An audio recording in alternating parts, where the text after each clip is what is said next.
জয় জয়তে মংগল আচৰণৰ সম্পৰ্কে অকণমান খুব কমকৈ দুআষাৰমান ক'ব বিচাৰিছোঁ। মংগল আচৰণ বুলি ক'লে আমি সকলোৱে বুজিয়ে পাওঁ, মংগল যোগ আচৰণ মানে মংগল আচৰণ, নহয় জানো? মংগল আচৰণ কোনবিলাক? যিবিলাক আচৰণে আনৰ মনত দুখ নিদিয়ে, যিবোৰ আচাৰ আচৰণৰ যোগেদি এজন মানুহক মানুহে ভাল বুলি আখ্যা দিয়ে, সেইটোকে মংগল আচৰণ বুলি এইটো সকলোৱে বুজি পায়। এতিয়া আমি এইটো কাৰণে মই গাঁৱলীয়াকৈ কথাখিনি কৈ ভাল পাওঁ বুলি এইকাৰণেই কৈছোঁ যে মংগল আচৰণ প্ৰতিটো অনুষ্ঠান ভেদে আচৰণবোৰ বেলেগ বেলেগ হয়। এজন ছাত্ৰৰ কাৰণে মংগল আচৰণ বাহ্যিকভাৱে হ'ব, তেওঁ সময়মতে স্কুল যাব লাগিব, এক, আৰু 2 নম্বৰ তেওঁ ইউনিফৰ্ম পিন্ধি যাব লাগিব। এই দুটা তেওঁ বাহ্যিক আচৰণ। এই দুটা আচৰণ যিজন ছাত্ৰই নকৰিব, সেই আচৰণৰ বাহিৰত থাকিব, তেওঁক কেতিয়াও ছাত্ৰ বুলি গণ্য কৰা নহ'ব। হয়নে নহয়? মন কৰিব কথাটো। এজন স্কুল পঢ়ি থকা বয়সৰ ল'ৰাই দুপৰীয়া 12 বজাত বেগটো লৈ গাঁৱলৈ যোৱা যিকোনো সাধাৰণ এযোৰ পোছাক পিন্ধি যদি গৈ থাকে, আপুনি গম পাব নেকি যে ল'ৰাটো স্কুললৈ গৈছে? কিন্তু সেই একেটা ল'ৰাই যেতিয়া 9 বজাৰ লগে লগে নিৰ্দিষ্ট ইউনিফৰ্মযোৰ পিন্ধি সেই একেটা বেগকে লৈ যাব, তেতিয়া আপুনি নিশ্চয় গম পাব যে ল'ৰাটো স্কুললৈ গৈছে। তাৰমানে আচৰণটোৱে তেওঁৰ প্ৰভাৱটো মানে বুজাই দিলে, বাহ্যিক আচৰণটোৱে বুজাই দিলে যে ল'ৰাজন এজন ছাত্ৰ। ঠিক একেধৰণে এজন শিক্ষকে স্কুলত যেনেধৰণে ল'ৰা ছোৱালীক শাসনৰ সুৰত কথা পাতি বুজাই থাকে, সেই একেজন শিক্ষকে ঘৰলৈ আহিও যদি ল'ৰা ছোৱালীকেইটাক একেধৰণেই ব্যৱহাৰ কৰে, ল'ৰাকেইটাই ভাল পাবনে? বা মানুহগৰাকীয়ে হ'লেও ভাল পাবনে? গতিকে স্কুলত যিটো আচৰণ কৰে, ঘৰত কৰা আচৰণটো বেলেগ হ'ব লাগিব। ঠিক তেনেধৰণে ভাগৱতৰ যিটো আচৰণ, সেইটো এটা বেলেগ ধৰণৰ আচৰণ হ'ব লাগিবই। তেতিয়াহ'লে আমি বুজি লওঁ আহক, ভাগৱতৰ প্ৰতি আমাৰ প্ৰথম আচৰণ কেনে হোৱা উচিত। আমাৰ মনলৈ অহা কথাখিনিকে কোৱা হৈছে যে এইটোৱেই যে সত্য, এনেধৰণে ভাবি নল'ব। যে কথাটো এনেকুৱা হৈছে যে নামঘৰলৈ অহাৰ লগে লগে আজি চাওকচোন, সকলোৱে যিসকল গাভৰুৱে আজি সাধাৰণতে ওলাই গ'লে যিযোৰ সাজ পিন্ধি যায়, সেইযোৰ সাজ পিন্ধি এতিয়া ইয়ালৈ নাই অহা। বা যিজন ডেকা ল'ৰাই আনকালে এনেই ৰাস্তাত ফুৰিবলৈ গ'লে যিযোৰ কাপোৰ পিন্ধি যায়, সেইযোৰ কাপোৰ পিন্ধি ইয়ালৈ অহা নাই। মানে গম পোৱা গৈছে যে ইহঁতে মানে ডেকা ল'ৰাহঁতে বা গাভৰু ছোৱালী কেইজনীয়ে নামক গৃহলৈ গৈছে বা এনেকুৱা ধৰণৰ ভক্তিমূলক অনুষ্ঠান এটালৈ গৈছে। এইটো বাহ্যিক আচৰণ, ঠিকেই কৰিছে। বাহ্যিক আচৰণত তেওঁলোকে পাছ কৰিলে। এতিয়া ভিতৰত যিটো আভ্যন্তৰীণ আচৰণ, সেইটো কি? 1 নম্বৰ কথাটো হ'ল, আভ্যন্তৰীণ আচৰণ শুদ্ধ নোহোৱাৰ কাৰণেই আমি ভগৱন্ত ঈশ্বৰ প্ৰভুৰ কৃপাৰ পাত্ৰ হ'ব নোৱাৰোঁ। আভ্যন্তৰীণ আচৰণটো কি? এতিয়া এইটোকে জানি তাৰ পাছতে আমি কলিৰ সম্পৰ্কে অকণমান কথা পাতিম। তে আচৰণৰ ভিতৰত যিটো আভ্যন্তৰীণ আচৰণৰ কথা কোৱা হৈছে, এইটো হ'ল আমাৰ হৃদয়ত বা আমি নেদেখাকে এটা পাত্ৰ আছে, যিটো পাত্ৰ আমি কোনেও আজিলৈকে দেখি পোৱা নাই। সেইটো হৈছে, যেনেকৈ আমি উদাহৰণস্বৰূপে দিব বিচাৰিছোঁ যে এই ল'ৰাটো শিক্ষকৰ বৰ মৰমৰ পাত্ৰ দেই, মাক দেউতাকৰ বৰ শ্ৰদ্ধাৰ পাত্ৰ, মৰমৰ পাত্ৰ। এইটো ক'ত থাকে পাত্ৰ? দেখিছোঁ নে নাই? এনেই সাধাৰণতে ঘটিটো এটা পাত্ৰ, বাতিটো এটা পাত্ৰ আমি দেখিছোঁ, তাত পানী থ'ব পাৰি, বোলে পাচিটো এটা পাত্ৰ, তাত ধান চাউল থ'ব পাৰি। এই যে পাত্ৰবোৰ আমি দেখিছোঁ, যে মৰমৰ পাত্ৰটো দেখিছোঁ নে নাই? ক'ত থাকে এইটো? বুজি ল'লে সুবিধা হ'ব। মই সেইকাৰণে কৈছোঁ, আমাৰ কথাবোৰ নৱপ্ৰজন্মৰ প্ৰতি বেছি জোৰ দি কোৱা হৈছে যে এই পাত্ৰটো আচলতে যদিও অদৃশ্য, আমি বুজি পাওঁ যে হৃদয় নামৰ, অন্তৰ নামৰ এডোখৰ ঠাই আছে। ক'ত আছে আমি সেইডোখৰ নিৰ্দিষ্টকৈ দেখুৱাই দিবলৈ আমাৰো দিগদাৰ হ'ব, নহয় জানো? কোনোবাই পাৰিব নেকি হৃদয়খন বোলে এইখিনিতে আছে? না, মানুহে কিছুমানে কৈ দিয়ে হাৰ্টটো যিডোখৰত আছে সেইডোখৰতে হৃদয়খন আছে বুলি কৈ দিয়ে। নহয়, হাৰ্ট মানে হৃদয় নহয়। হাৰ্টটো হৈছে তেজৰ ভাণ্ডাৰ, হৃদয়খন হৈছে নামৰ ভাণ্ডাৰ। হৃদয়ৰ মাজে নামৰ ভাণ্ডাৰ, এনেকৈ গুৰুজনাই ক'ৰবাত লিখিছে, নামত আমি শুনিবলৈ পাইছোঁ। হৃদয়খনত নামৰ ভাণ্ডাৰ থাকে, কিন্তু হাৰ্টটোত আকৌ তেজৰ ভাণ্ডাৰহে। হাৰ্টটোৱে তেজটোহে পাম্পিং কৰি তেজটো চলাচল কৰি থাকে। গতিকে এই হাৰ্টটো থকা জেগাত হৃদয়খন নাথাকিবও পাৰে। কিন্তু আমি এটা কথা বুজি পাওঁ যে আভ্যন্তৰীণ মানে দেহটোৰ আভ্যন্তৰীণ কোনোবা এটা কোণত হৃদয় নামৰ এটা পাত্ৰ আছে, য'ত কৃপা বৰিখন হয়, য'ত মৰম থাকে, য'ত কৃপা থাকে, য'ত দয়া থাকে। এতিয়া মংগলাচৰণৰ প্ৰথমতে আমাৰ পাঠকীদ্বয়ে প্ৰথম আৰম্ভণিতে কি বুলি গাইছে? শ্লোকটো আৰম্ভ কৰাৰ পাছতে জয় জয় কৃষ্ণ কৃপাময় মহেশ্বৰ বুলি। এতিয়া ভগৱন্তক কৃপাময় বুলি কৈছে। এতিয়া কৃপাময় শব্দটোৰ যদি আমি সমাস বাক্য লিখিবলৈ যাওঁ, আমি এইকাৰণেই কৈছোঁ ল'ৰা ছোৱালীসকলৰ প্ৰতি তেওঁলোকৰ প্ৰতি বেছি জৰুৰী কথাখিনি যে সমাহ বাক্য কাক কয় তেওঁলোকে জানে আমি হয়তো পাহৰিছোঁ বয়সস্থখিনিয়ে যিসকলে বাৰু শিক্ষাৰ লগত জড়িত আছে তেওঁলোকে বুজি পাব যি সকলোকে কৃপা কৰে তেওঁক কোৱা হৈছে কৃপাময় ডাঙৰ কথাটো হ'ল এইটো যদি ভগৱন্তই সকলোকে কৃপা কৰেই তেতিয়াহ'লে এখেত ধনী মই দুখীয়া তেখেত সুখী মই দুখী তেখেত শকত মই ক্ষীণ তেখেত দেখিবলৈ ধুনীয়া মই বেয়া কিয় এই তাৰতম্যবোৰ কিয় হৈছে যদি সমানে ভগৱন্তই সকলোকে কৃপা কৰে তেতিয়াহ'লে সকলো সমান হ'ব লাগিছিল কিয় নহয় এতিয়া গণ্ডগোলটো কোন ডোখৰত আছে গণ্ডগোলটো ভগৱন্তৰ কৃপাটোত নাই গণ্ডগোলটো আছে আমাৰ পাত্ৰটোত ভগৱন্তই কৃপা দিছে কিন্তু মোৰ পাত্ৰটো মই ভৰ্তি কৰি থৈ দিছোঁ কৃপা সোমাবলৈ জেগা নাই কিহেৰে ভৰ্তি কৰি থৈছোঁ অলপ পিছত জুকিয়াই যেতিয়া চাম গম পাই যাম একেজাক বৰষুণতে এখেতে এটা পাত্ৰ পাতিলে ময়ো এটা পাত্ৰ পাতিলোঁ এখেতৰ পাত্ৰটোৰ পৰা পানীখিনি চাফা হ'ল মই পাতি দিয়া পাত্ৰটো পানীখিনি লেতেৰা হ'ল কিয় চিধা চিধিকে ধৰিব পাৰিছে চাগে মোৰ পাত্ৰটো লেতেৰা মই গোবৰ থকা পাত্ৰ এটা পাতি দিলোঁ পানীখিনি লেতেৰা হ'ল তেখেতে চফা পাত্ৰ এটা পাতি দিলে পানীখিনি চাফা হ'ল এতিয়া মই বুজি পালোঁ সেইকাৰণে মোৰ পাত্ৰটো মই চাবোন তাবোন মাৰি ধুনীয়াকৈ চাফা কৰিলোঁ এই যে পাত্ৰটো চাফা কৰিব পাৰিলোঁ কিন্তু হৃদয় নামৰ পাত্ৰটো অন্তৰ নামৰ পাত্ৰটো য'ত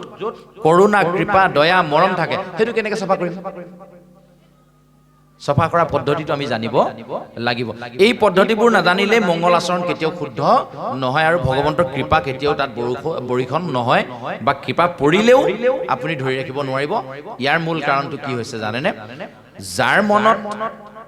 হৃদয়খন যাৰ লেতেৰা যাৰ হৃদয়ত বেয়া ভাৱনাবোৰ থাকে বেয়া ভাৱনা বেয়া চিন্তা আনৰ অহিত আনৰ দুখ আনৰ কথা খুচৰি ফুৰা এই কথাবোৰে হৃদয়খন ভৰ্তি হৈ আছে ভগৱন্তই কৰোণা দিছে কিন্তু কৰোণাখিনি ৰাখিব পৰা নাই আপোনাৰ সেই পাত্ৰটো এই বেয়া কথাখিনিয়ে ভৰ্তি হৈ আছে গতিকে ভগৱন্তৰ কৰোণাটো আপোনাৰ গাত নপৰিলে আপোনাৰ বা মোৰ গাত নপৰিলে কিন্তু যিজনে খালী কৰি থৈ দিছিলে তেখেতৰ হৃদয়ত ধুনীয়াকৈ পৰিলে সেইকাৰণে তেখেত সুখী আমি দুখী হ'ব পাৰে নে নোৱাৰে উদাহৰণ এটা দিওঁ বুজিবলৈ ভাল লাগিব আমাৰ ফালে এজন বাবাই আমাক বাৰে প্ৰতি কৈছিলে আজি মই নামটো নলওঁ প্ৰতি জেগাতে তেওঁৰ নামটো লৈ থকা হয় তেওঁ মনে মনে অকণ বেয়াই পায় তেখেতক এদিন কোৱা হ'ল প্ৰভু বাপজন আপুনি মণিকূটত নৈবেদ্য ভাগ আগবঢ়াব দেই আজি শৰাই ভাগ তেওঁ ফটকৈ কৈছে বোলে মোক চেণ্ডেল পিন্ধি যাবলৈ দিব নাই কিন্তু মনলৈ ভাবকচোন চেণ্ডেল পিন্ধি মণিকূটলৈ আহিবলৈ বিচাৰিলে আমাৰ মনটোত কেনেকুৱা লাগিব মণিকূট বাদ দিয়ক নামগৃহত যদি চেণ্ডেল পিন্ধি আহিবলৈ হয় আমি ডাঙৰখিনি বাদেই দিয়ক এই তৃতীয় চতুৰ্থ শ্ৰেণীত পঢ়া ল'ৰাটোৱে ক'ব ৱাই চেণ্ডেল পিন্ধি যাব নাপায় নহয় ক'বনে নক'ব কিয় নাপায় চেণ্ডেল পিন্ধি আহিব কিয় নাপায় একদম ঘৰুৱাকৈ আলোচনা কৰিছোঁ বেলেগ ডাঙৰ আলোচক বুলি নাভাবিব মই আপোনালোকৰ একেবাৰে ওচৰৰ মানুহ আৰু একেবাৰে আপোনালোকৰ নিজৰ নিচিনা বুলি ভাবি ল'ব যে চেণ্ডেলযোৰে বিভিন্ন ধৰণৰ বেয়া জেগা গচকি আহোঁ যাক আমি অপবিত্ৰ বুলি ভাবোঁ হয়নে নহয় সেইকাৰণে তাক খুলি থয় যদি মই খালী ভৰিয়ে ঘৰৰ পৰা আহিলোঁ এতিয়া মইতো খালী ভৰিয়ে বিভিন্ন অপবিত্ৰ জেগা গচকি আহিলোঁ একদম ভৰিটো বাহিৰত সলকাই থৈ পাৰিম নে নাই তাকতো ধুইয়ে সোমাম তথাপি চেণ্ডেলযোৰক আশ্ৰয় আমি ভিতৰত নিদিওঁ কিয় তাক সেই জেগাটোতে মৰ্যাদা দিয়া হৈছে হয়নে নহয় কিন্তু বাহ্যিকভাৱে যেনেকৈ চেণ্ডেলযোৰক আমি লেতেৰা বুলি গণ্য কৰিলোঁ আভ্যন্তৰীণভাৱে মোৰ অন্তৰখন লেতেৰা বুলি গণ্য কৰিব নোৱাৰিলে অন্তৰখন চফা কৰি ভিতৰলৈ সোমাব নোৱাৰিলে তেতিয়াহ'লে কিন্তু ভগৱন্তৰ কৃপা আমি নাপাম তাৰমানে মই কথাকে এইকাৰণেই ক'লোঁ যে আমাৰ মনত কি হৈছে এইজনক দেখিলোঁ যেতিয়া হ'লে আৰু গম পাইছেনে এইজনক দেখিলোঁ যেতিয়া হ'লে আৰু আমুকে পাঠ কৰিছে সেইজনে পাঠ কৰিলে শুনিবলৈ মন নাযায় জ্যেষ্ঠজন আহিলে সেৱা ধৰিব লাগে নধৰিলেও নহয় কমিটিৰ দায়িত্বত আছোঁ গৈ সেৱা ভাগ ধৰিছোঁ কিন্তু এইটো দেখিবলৈ মন নাযায় মনত ভাৱবোৰ আছে এই যে লেতেৰা ভাৱবোৰ লৈ থকা মণিকূটলৈ চেণ্ডেল পিন্ধি হয় একেটা অৰ্থ হ'ল নে নহ'ল এনেকুৱা বহুত লেতেৰা ভাৱ লৈ আমি যদি ইয়াত বহি আছোঁ তেতিয়াহ'লে সেই লেতেৰা ভাৱখিনি প্ৰথমেই দুৱাৰতে আমাক থৈ আহিবৰ কাৰণে গুৰুজনে ব্যৱস্থা কৰি দিলে বাটচৰাতে নামসিংহ দুভাগ যি দুভাগ নামসিংহত সেৱা কৰি প্ৰথমে সাংসাৰিক যিমানবোৰ বাহ্যিক বস্ত্ৰ আছিল চব খুলি থৈ আহিম গৰু ম'হ হাঁহ কুকুৰা ঘৰ দুৱাৰ মানে গোটেইখিনি আমি তাতে খুলি থৈ আহিম মায়াৰ বস্ত্ৰ এইবিলাক মায়াটো আমি আচলতে ধৰিব নোৱাৰোঁ আগতে যে যাদুকৰ আছিলে পিচি চৰকাৰ নাম শুনিছিলে যাদুকৰ পিচি চৰকাৰে কি কৰিলে চুঙা এটা আনিলে এনেকৈ জোকাৰিলে কাপোৰ এখন ভৰাই দিলে ইফালে টানি দিলে চৰাই এটা হৈ ওলাই গ'ল যাদু কিন্তু প্ৰকৃততে সেইটো শুদ্ধ হয় জানো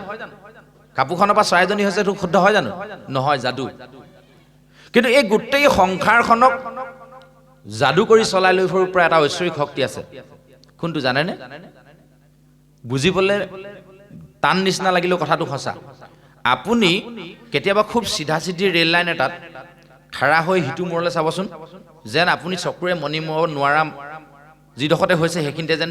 লাইন দুটা লগ লাগিছেগৈ আপুনি থকা ডোখৰত যিমান বহল লাহে লাহে লাহে লাহে লাহে লাহে লাহে ওচৰত গৈ যেন লগ লাগিছে এনেকুৱা দেখেনে নেদেখে দেখেনে প্ৰকৃততে হয় জানো এইটো যাদু কৰি থৈছে আপোনাৰ চকুত আমি যদি মুকলি আকাশখনত গৈ এনেকুৱা ফৰকাল বতৰ এটাত খাৰা হৈ যাওঁ সেই পাহাৰটোৰ ওচৰত যেন আকাশখন গৈ এনেকৈ বাতিটো নিচিনাকৈ লাগি ধৰিছে দেখোনে দেখোনে নেদেখো প্ৰকৃততে সেইটো শুদ্ধ হয় জানো যাদু যেনেকৈ চৰাইজনী যাদু দেখুৱাই দিলে এইটো যাদু এই যে মায়াৰ যিটো যাদু চকুৰ যে পৰ্দাত আমাৰ এটা যাদু দি থৈছে এজনে হ'ল স্বয়ং ভগৱন্ত ঈশ্বৰ কৃষ্ণ আৰু সেই যাদুৰ পৰা পৰিত্ৰাণ পাবলৈ হ'লে এই মায়াৰ বস্ত্ৰখিনি খুলি থৈ আহিবলৈ প্ৰথম নামসিংহত আমি প্ৰথমে একেভাগ সেৱা ধৰিম সেই সেৱাভাগ ধৰি আমি কি ক'ম যে আমাৰ যতক যিমান মায়া আছে তাতে আমি এৰি থৈ আহিম 3 বস্ত্ৰ লৈ নামগৃহলৈ আহিম এটা ডাঙৰ তত্ত্বটো হ'ল যে তেখেতলোকে 3 বস্ত্ৰ পিন্ধিছে ধুতি চেলেং আৰু গামোচা 3 বস্ত্ৰ আইসকলে কেনেকৈ 3 বস্ত্ৰ ল'ব ইয়াত তেতিয়া তেওঁলোক ভকত হ'ব নোৱাৰিব তেতিয়াহ'লে যিসকলে পাঠ কৰিছে তেখেতলোক ভকত আৰু 3 বস্ত্ৰ লৈছে ভকত বাকী ইয়াত যিমানবোৰ বহি আছে তেওঁলোক ভকত নহয় এনেকুৱা কৈছে নি গুৰুজনে নাই কোৱা আপুনি আপোনাৰ দেহ মন আৰু বাইক 3 বস্ত্ৰ লৈ ইয়ালৈ আহক বাকীখিনি থৈ আহক এইটো কথা কৈছে ঘৰৰ চিন্তা টকা পইচাৰ চিন্তা বিভিন্ন ধৰণৰ মায়াখিনি মায়াৰ বস্ত্ৰ আচলতে বস্ত্ৰটোক এইখিনি হ'ল বাহ্যিক বস্ত্ৰ সেইজন মানুহকহে দৰকাৰ হ'ব যিজনৰ মায়াৰ পৰ্দাখন চকুত পৰিব আজি তাৰিখত 3 বছৰীয়া 2 বছৰীয়া শিশু এটাক আপুনি ইয়াৰ পৰা উলংঘ কৰি পঠিয়াই দিয়কচোন সি নেমুগুৰিলৈকে লৈ গুচি যাব লগত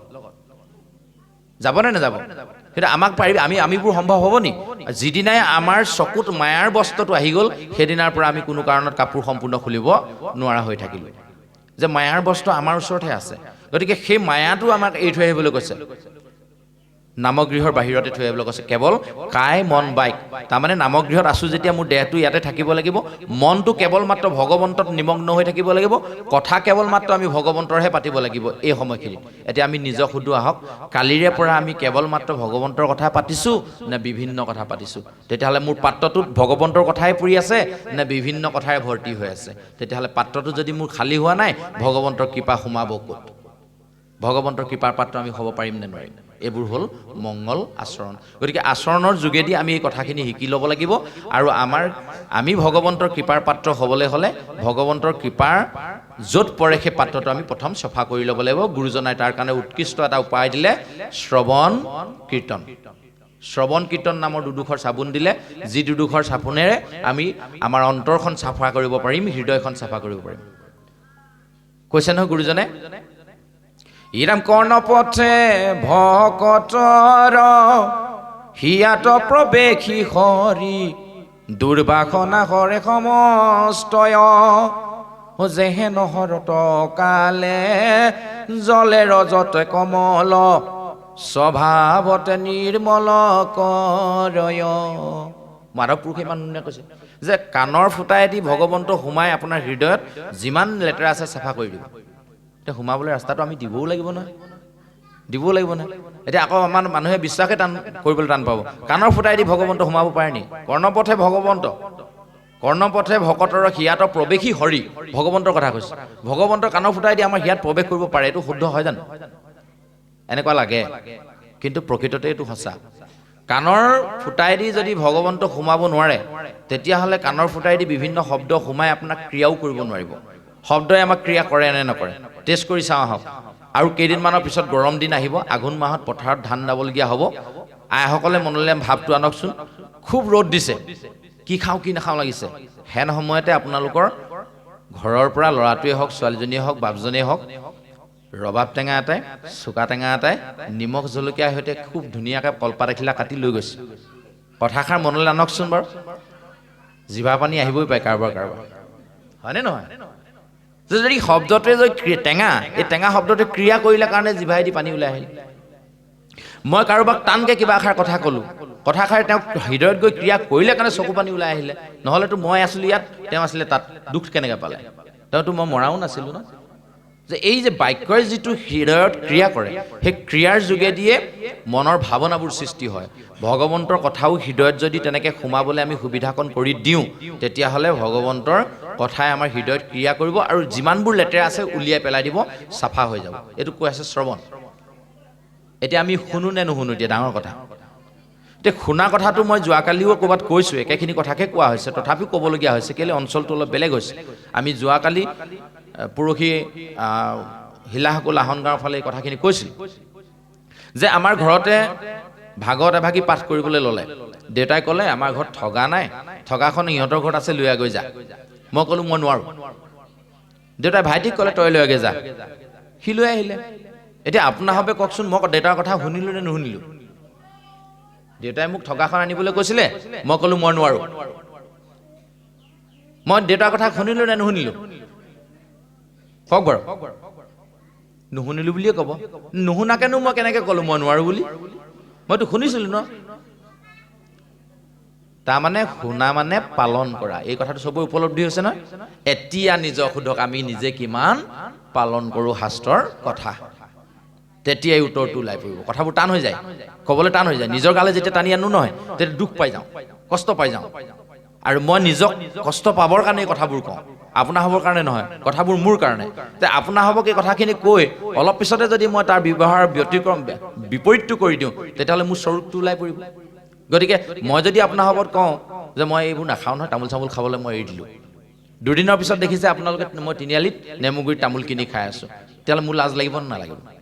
গতিকে মই সেইকাৰণে আপোনাৰ হ'ব আগতে কথাখিনি কোৱা হৈছে যাতে মোৰ নিজক বান্ধিব পাৰোঁ আপোনাৰ হবে গাত লগাই নল'ব ইমানকৈ কথাবোৰ এতিয়া কথাটো হ'ল কি তেনেধৰণে ভগৱন্তৰ কথা শুনি পালন কৰি আমাৰ জীৱনটোক যদি আমি অতিবাহিত কৰিব পাৰিছোঁ তেতিয়াহ'লে আমাৰ অন্তৰ নিৰ্মল হ'ব তেতিয়াহ'লে আমি মংগলাচৰণৰ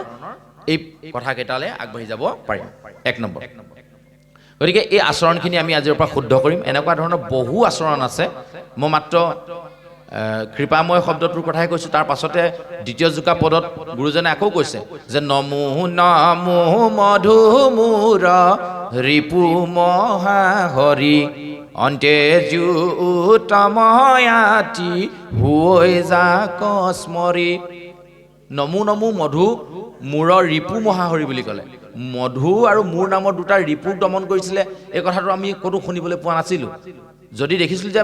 মধু আৰু মূৰ নামৰ দুটা দানৱ আছিলে সেই দানৱ দুটা কৃষ্ণৰ দ্বাৰা নিধন হৈছিলে নিহত হৈছিলে এইটোহে জানিছিলোঁ কিন্তু গুৰুজনাই বৰ চতুৰালীয়ে ইয়াতে আমাক এটা শব্দ ব্যৱহাৰ কৰি দিলে ৰিপু ৰিপু মানে কোনবোৰ কাম ক্ৰোধ লোভ মোহ দম্ভ দেশ অহংকাৰ এইবোৰ ৰিপু হয়নে নহয় কাম ৰিপুত দগ্ধ হৈ গৈছে বোলে খং ৰিপুত জ্বলি পগি উঠিছে নকয় নি যে এই ৰিপু আমাৰ মূল দুটা ৰিপু আছে যি দুটা ৰিপু আমি প্ৰথমেই দমন কৰি ল'ব লাগিব এই ৰিপু দুটা আমাৰ মূল যি দুটা ৰিপু যাক দুটা অসুৰৰ লগত তুলনা কৰা হৈছে এই দুটা নিধন কৰিবলৈ হ'লে আমি কিন্তু ব্ৰহ্মাস্ত্ৰ আগ্নেয়াস্ত্ৰ বা AK-47 এইবিলাকেদি তাক হত্যা কৰিব নোৱাৰোঁ এই দুটা ৰিপুক দমন কৰিবলৈ এই দুটা অসুৰক মাৰিবলৈ হ'লে প্ৰথমে আমি গুৰুগৃহলৈ যাব লাগিব গুৰুগৃহৰ পৰা দুপাত অস্ত্ৰ আনিব লাগিব যি দুপাত অস্ত্ৰৰে সেই দুটা ৰিপুক নিধন কৰিব পাৰিম আৰু এই ৰিপু দুটাক নিধন কৰিবলৈ অনা অস্ত্ৰ দুপাত আনি যদি আমি অকল ঘৰত থৈ দিওঁ তেতিয়াহ'লে তাত মামৰ লাগি যাব গতিকে মামৰ লাগিবলৈ নিদিবলৈ হ'লে আমি সদায় ৰাতিপুৱা গধূলি তাক ধৰাব লাগিব ধাৰ দিব লাগিব ধাৰ দিবৰ কাৰণে আমাক শিল এটাৰ প্ৰয়োজন নহ'ব জানো শিলত ধাৰ দিব লাগিব আকৌ শুকান শিলটোত ধাৰ দিলে হ'ব জানো পানী অকণো লাগিব আমি যিকোনো পানী দি যিকোনো শিলত কিন্তু ধাৰ দিলে এই অস্ত্ৰ দুপাতৰ ধাৰ নুঠে কথাখিনি এইটো কাৰণে কৈছোঁ মন কৰিব আমি আকৌ ভঙাই দিম কেলৈ কৈছোঁ যে গুৰুগৃহৰ পৰা অনা এই দুপাত অস্ত্ৰৰ নাম হৈছে শৰণ আৰু ভজন আমি প্ৰথম এটাই কাম কৰিব লাগিব যেতিয়াই আমি বুজি পোৱা হৈছোঁ যেতিয়াই আমি ডাঙৰে আমাক কৈছে যে নামক গৃহত প্ৰাৰ্থনা আভাস কৰিব লাগে স্কুলে গ'লে স্কুলত প্ৰাৰ্থনা আভাস নকৰাকৈ আমাক কিতাপ পঢ়িবলৈ নিদিয়ে প্ৰথমে প্ৰাৰ্থনা আভাস আওৰাই লয় এই যে প্ৰাৰ্থনা কৰিবলৈ যিদিনাই আমি শিকিছোঁ সেইদিনাই আমি প্ৰথম বুজিব লাগিব যে শৰণ আৰু ভজনৰ আমাৰ প্ৰয়োজন হৈছে শৰণ আৰু ভজন নামৰ দুপাত অস্ত্ৰ যদি আনি ঘৰত থৈ দিওঁ তেতিয়াহ'লে মামৰ লাগি যাব আমাৰ সমাজত কিন্তু থৈ দিয়া মানুহৰ সংখ্যাই বেছি আপোনালোকৰ ফালে আছে নাই নাজানো আমাৰ ফালে শৰণ লৈ থৈ দিয়ে কোনোবাই যদি সিদ্ধ আভাস বনাবলৈ মানে কয় হেৰি নহয় তুমি শৰণ ল'লে এই ল'লোঁ নহয় কাহানি বাই লৈ থোৱা আছে লৈ থোৱা আছে কিন্তু তেওঁক যদি সোধা যায় শৰণ মানেনো কি শৰণৰ মন্ত্ৰষাৰ কওকচোন ইয়াত থকা সকলেও চাগে আমি সকলোৱে ক'ব নোৱাৰিম শৰণ মানেনো কি ভজনটোতো বহুত দূৰত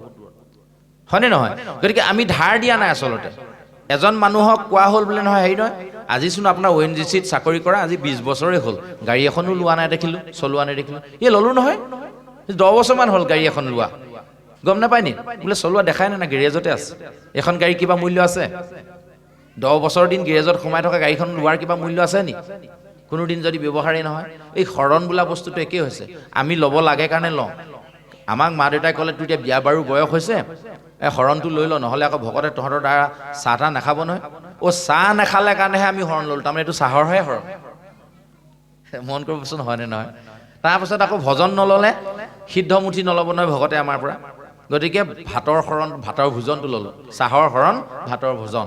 আমাৰ ফালেতো বহুত দিনৰ পিছত শৰণ ভোজন বুলিয়ে কয় তাৰমানে সিদ্ধমুঠি নলয় যে সেইকাৰণে ভজনৰ ঠাইত ভোজন হ'লগৈ কথাটো আচলতে সেইখিনিত নহয় ভগৱন্তৰ ওচৰত আমি শৰণ ল'ব লাগিব 1 নম্বৰ কথা যিজন ঈশ্বৰৰ অবিহনে আমি খন্তেক মুহূৰ্ত এই পৃথিৱীত জীয়াই থকা সম্ভৱ নহয় বিশ্বাস কৰে নে নকৰে নাজানো ভগৱন্তই যুগে যুগে অৱতাৰ লয় বুলি আমাক শাস্ত্ৰই কৈছে এতিয়াও অৱতাৰ ভগৱন্তৰ হৈয়ে আছে আমিহে বুজি পোৱা নাই সেইখিনিকে অকণমান পাতি লওঁ তাৰপিছতে কলিকণ আৰম্ভ কৰি হয়তো সামৰি দিবলগীয়াও হ'ব পাৰে সময় খুব কম হ'ব যে পাঠো চলিব লাগিব যে হওক ভগৱন্তই কেতিয়া কেতিয়া অৱতাৰ ল'ম বুলি কৈছিলে আমি এটা সময়ত মহাভাৰত চাইছিলোঁ নহয় খুব সময় যেতিয়া গাঁওখনত খুব বেছি 11মান মানুহৰ টিভি আছিলে গোটেই অঞ্চলটোত 3টামান টিভি থাকে ৰামায়ণ মহাভাৰত তেতিয়া দিছিলে আমি কিমান দৌৰি যাওঁ আৰু কোনোবাইতো সেই যিদিনা দিব দেওবাৰৰ দিনা একদম মানে চোতালত টিভি উলিয়াই দিয়ে তাকো এটা এণ্টেনা পকাই থাকিবলগীয়া সি চাবলৈ নাপায় আগত সেই এণ্টেনা পকোৱাৰ দিন আছিল এতিয়াতো ল'ৰা ছোৱালীবোৰ বুজিও নাপায় তেতিয়া মহাভাৰতৰ একদম আৰম্ভণিতে গাইছিলে কি য়দা য়দা হি ধৰ্মস্য গ্লানিৰ্ভৱতি ভাৰত অভ্যুত্থানম অধৰ্মস্য তদাত্মানম সৃজাম্যহম পৰিত্ৰাণায় সাধূনাম বিনাশায় দুষ্কৃতম ধৰ্ম সংস্থাপনাৰ্থায় সম্ভৱামি যুগে যুগে হয়নে ইমান ধুনীয়াকৈ কৈছিলে চাওকচোন যেতিয়াই অধৰ্মৰ প্ৰাদুৰ্ভাৱ হ'ব ধৰ্ম বিনাশ হ'ব যেতিয়াই অশান্তি অসূয়া অপ্ৰীতি বাঢ়িব তেতিয়াই ভগৱন্তই দুষ্টক দমন শান্তক পালন কৰিবৰ কাৰণে এই ধৰাধামত আহিব এতিয়াও ভগৱন্ত আছে এই কথাটো বিশ্বাস আমি খালি কৰিব পৰা নাই আমি কেতিয়া বিশ্বাস কৰোঁ চাবচোন যেতিয়া ভগৱন্তৰ নাম আমাৰ সাধাৰণতে মুখত নোলায় কেতিয়া ওলায় মন কৰিবচোন কেতিয়াবা মই যদি আজি মানুহমাৰী ৰিজাৰ্ভ বা খুব ডাঙৰ জংঘল এখনৰ মাজত ৰাতি 12টা বজাত অকলে যাবলগীয়া হ'ল সেই সময়ত ভগৱানৰ নাম ল'বলৈ মোক কোনোবাই শিকাব নালাগে আকৌ ভগৱন্তৰ নাম ল বুলি মোক ক'ব নালাগে আকৌ কিমান বাৰ কৃষ্ণ কৃষ্ণ কৃষ্ণ কৃষ্ণ ৰাম ৰাম ৰাম ৰাম ৰাম ৰাম ৰাম ৰাম বা ভগৱন্তৰ কিমান প্ৰাৰ্থনা আৰু ৰাম ভুলে শুদ্ধে ঠিক নাই হাবি হিপাৰ নোপোৱালৈকে বেলেগ ইমান কোনো মনলৈ ভাৱ নাহে হ'ব নহ'ব মন কৰিব কিবা কাৰণত নালাগে বা হাবিলে যাব এই পথাৰখনৰ মাজেদি আপোনালোক কোনোবা এগৰাকী ৰাতি 12টা বজাত এপাৰৰ পৰা সিপাৰলৈ যাব বাৰু